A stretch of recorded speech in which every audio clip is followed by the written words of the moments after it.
Hello everyone, I am a 27-year-old woman, and I found myself in the role of a guardian for my 10-year-old sister.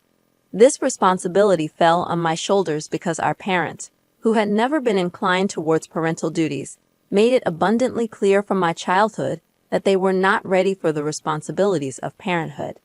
My mother conceived me in the hopes that I would be a miracle fixer for their crumbling marriage, and my father, perhaps to avoid further disputes, went along with it. However, their plan backfired spectacularly, turning my life into a living nightmare. They consistently neglected me, both physically and emotionally, ignoring their obligations. Despite a few instances where teachers noticed marks on me, my parents brushed it off as mere clumsiness, preventing me from receiving the help I desperately needed. When I turned 11, my first therapist advised me to be submissive and try to work things out with my parents. Unfortunately, this approach proved futile. I had to change therapists multiple times before finding one who advocated for my mental peace, urging me to leave my toxic home environment. However, financial constraints made it impossible for me to leave until I turned 18. While I was working to save money, my mother manipulated and guilt-tripped me, labeling me as selfish for wanting to break free. By the time I was 16, I had made it clear that I was biding my time until I could escape. My parents eventually gave up on me, which meant losing their financial support, but also gaining freedom from their constant interference. When I was 17, my mother became pregnant at the age of 42. Amidst the chaos of the pregnancy, my parents were preoccupied with the new baby, so much so that they helped me move out quickly, eager to convert my room into a perfect nursery. Although this made my departure easier, it left me with mixed feelings, relief for escaping, yet a lingering sense of being replaceable. Despite these challenges, I endeavored to stay strong and moved out, determined to create a better future for myself. At the age of 18, life was genuinely wonderful. By the time I reached 20, I secured a job, earned a place on the dean's list, and could afford an apartment all to myself.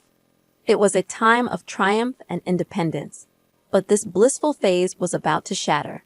One day, my parents arrived unannounced, accompanied by my younger sister. They handed her to me, explaining that she was more trouble than they could handle, and that I should be the one to care for her. I was caught off guard, and before I could fully grasp the situation, they left, leaving me holding my 3-year-old sister. In my state of confusion, I reached out to my friends, who had become my most significant support system over the past 3 years. Their advice was unanimous. It was better for my sister to be with me, as she could have a better life than I ever did. 3 of my friends rallied around us, essentially becoming surrogate parents for my sister. We all took turns looking after her and worked diligently to ensure she felt cherished and cared for. At one point, my sister genuinely believed she had 3 moms and 1 dad, which I found endearing, but I gently corrected her as she grew older. Throughout this time, my parents were off traveling and enjoying their lives, as evident from their social media posts. I'm relieved that my sister didn't experience the neglect I did, but when she turned 8, she started questioning why our parents never attended any of her events. I didn't want her to feel abandoned, so I told her that our parents were busy with their work, which made it challenging for them to visit us as frequently as they'd like. While she accepted this explanation, it was evident that she wasn't entirely satisfied with it.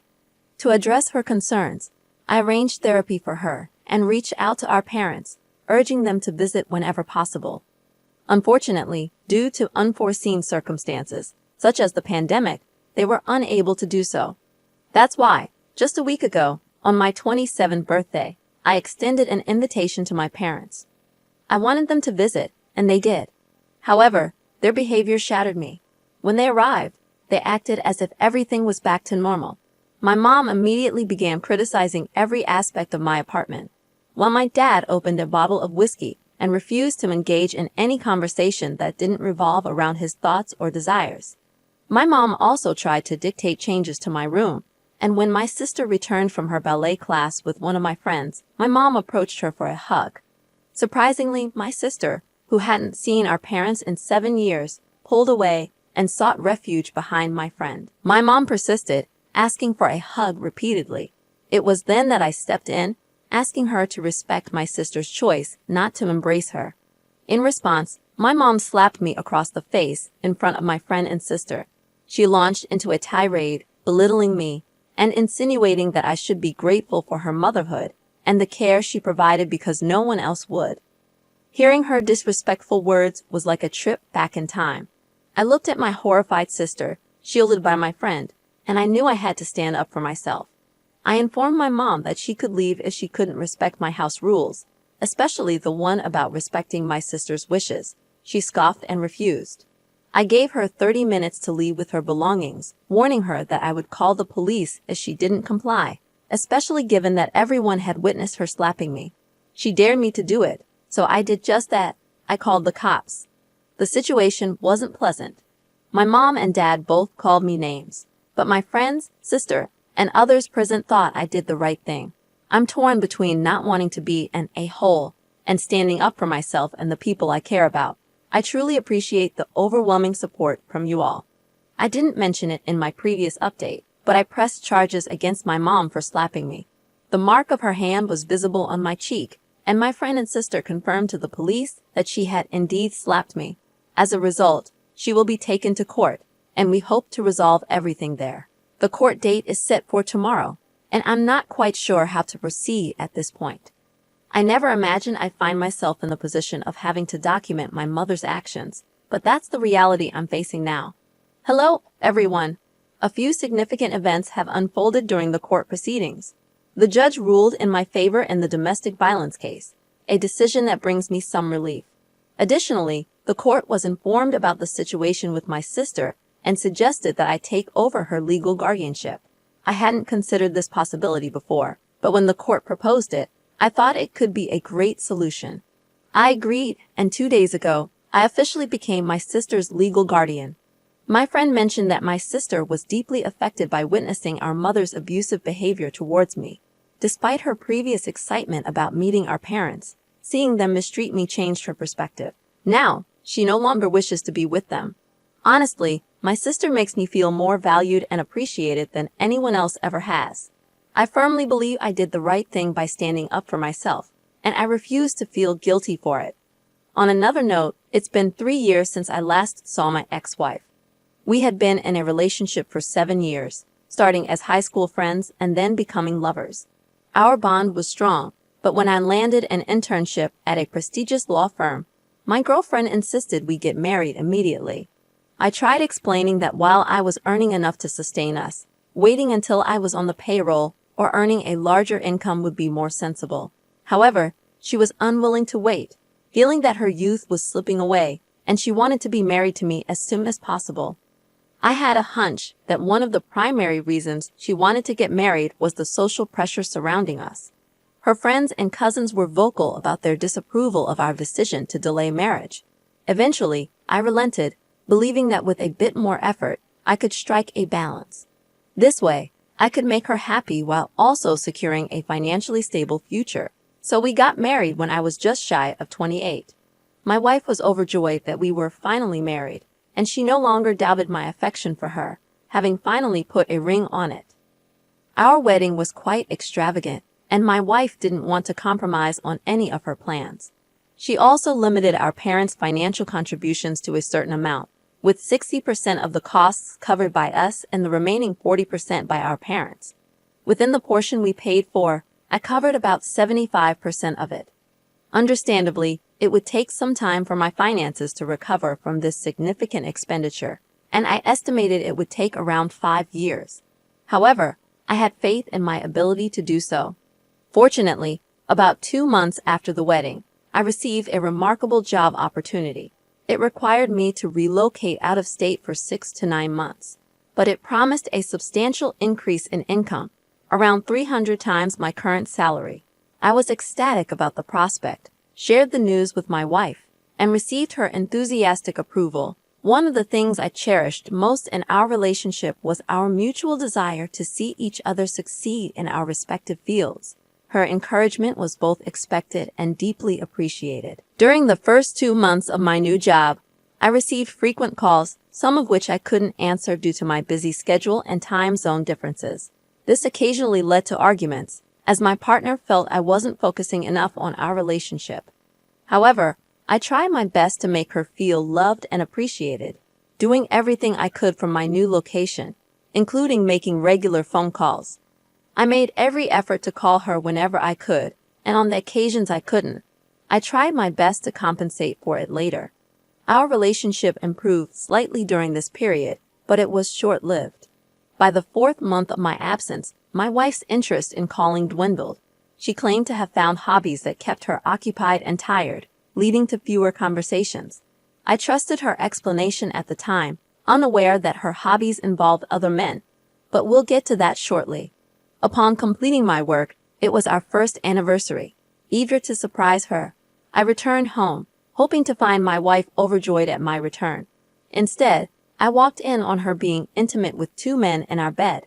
As they were engrossed in their activities, they didn't notice me standing in the doorway. In that moment, I realized I no longer wanted to share a home with her. I called my boss, who appreciated my work and offered me another 9-month contract. I left the house without explaining much to her. Strangely, when she asked if I was coming back, she seemed almost relieved. I couldn't comprehend her reaction. I dealt with the betrayal and the pain on my own until the 3rd month of my new contract. By then, we had been living separately for over 6 months.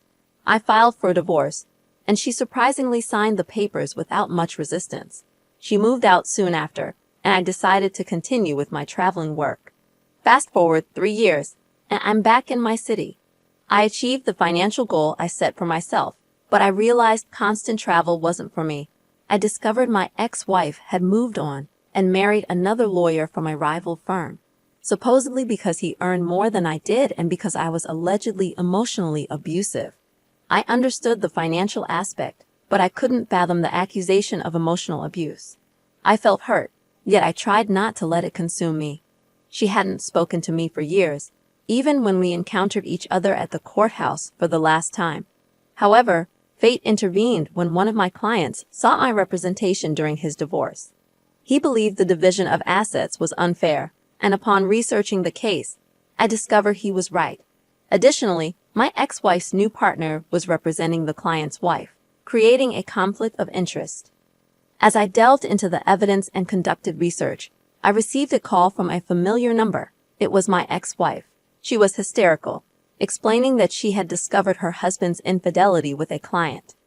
An improper relationship between a lawyer and a client could lead to the lawyer's disbarment. I asked her why she thought I could help her in this situation. She claimed she knew I wasn't in the States, a blatant lie, and suggested that due to my influential parents, I might be able to prevent her partner from getting disbarred. This was the same woman who had treated me as if I were invisible, someone who had disregarded me entirely. Suddenly, she wanted my help with something so crucial. I found her request dubious, to say the least. Anticipating a legal battle against him, I hired a private investigator to verify my ex-wife's claims.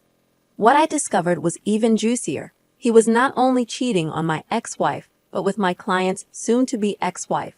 It was too significant to ignore, so I took action. I presented a better settlement to the court, revealing the lawyer-client affair. I informed the Bar Association about their inappropriate relationship, using my boss as a reference. I shared this situation with my friends, and most of them thought I was wrong for reporting his misconduct. They accused me of meddling when I should have minded my own business. I'm curious if you all share their perspective. Do you believe I'm in the wrong? And if so, why? I appreciate your kind words. They mean a lot. Generally, I don't let others' opinions affect me, given my profession.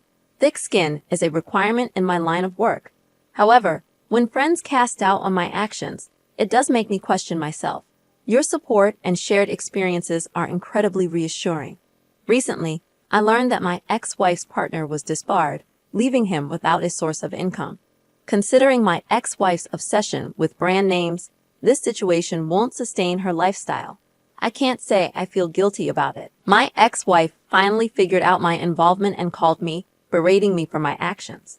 In her eyes, I should have respected her partner and refrained from filing a complaint. She accused me of twisting her words to win a trivial case. I disagreed but listened to her rant and promptly blocked her. Frankly, I'm content being out of touch with her. Diego, I believe I'd have made the same choice, or perhaps even a more severe one. You had evidence vital to your case, and you used it. I don't see that as unethical. You did minimal harm to her, dude. She's just being overly dramatic. Your friends aren't being fair if they think protecting a cheater is more critical than your case. You did the right thing. Her partner deserved to be reported. He shouldn't be in a profession where he can't maintain proper boundaries and etiquette. Thank you for tuning in today, everyone. If you have your own story to share, please email us using the address provided in the description below. Also, don't forget to like and subscribe. It greatly supports the channel. We'll catch you in the next episode.